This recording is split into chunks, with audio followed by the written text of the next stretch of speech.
Hi, it's Beth Burgess from Sort My Life Solutions or Smiles Coaching.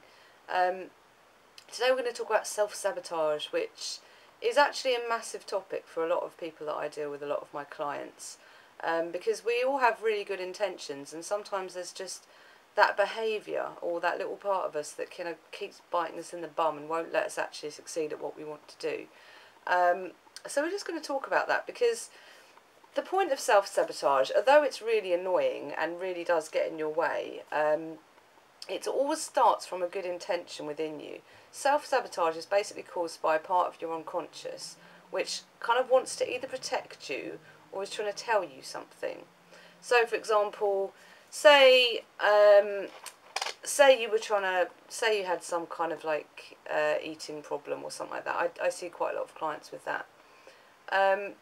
What they'll do, they'll sort of, they'll plan on, right, I've got to sort my eating out, I need to do that.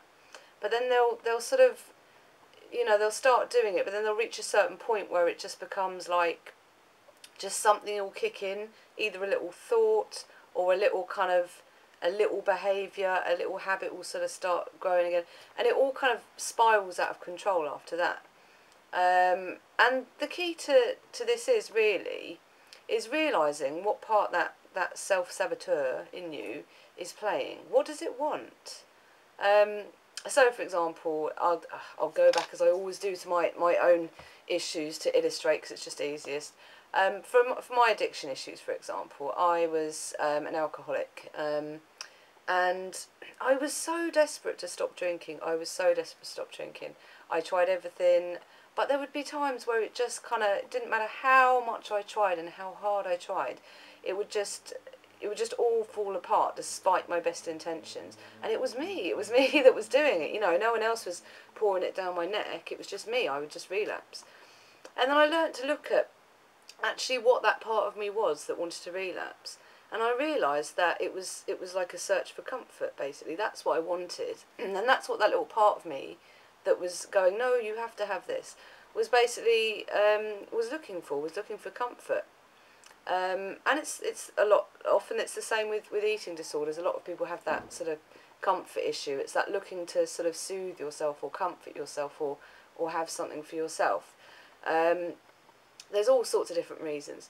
But if you can start identifying what that reason is, rather than just sort of, because a lot of people, what they do, they'll end up in some self-sabotage cycle, and then they'll start beating themselves up and go, oh God, look, I can't do anything, I'm rubbish. And actually all you're doing is you're just falling for whatever that little protective mechanism is. It's trying its best. It wants you to know something, or it wants you to get something for yourself, but it's doing it in the wrong way. So what you have to do is, first of all, just ask yourself, in a way, just almost ask yourself, like, what is this? What is this that I'm actually doing here? What am I looking for? What am I trying to give myself? And that's a great start. I mean, I would probably recommend people to do this with a coach, obviously, because it can be sometimes quite tricky to unpick it all. And it might be things you've never even realised about yourself, that you've never even sort of thought of before. But there's always something. People never just have this mechanism for a reason. There's always, without a reason. There's always something behind it. There's always something that, there's a good part of you that wants to look after you and protect you. It's just doing it the wrong way. So be grateful, actually, for having that little thing there, because it is trying to tell you something. Okay, so that's just a little tip to deal with that. There are lots more kind of strategies, but the first step is always awareness. In fact, the first step in changing anything is always awareness. So I hope that's helped you out, okay?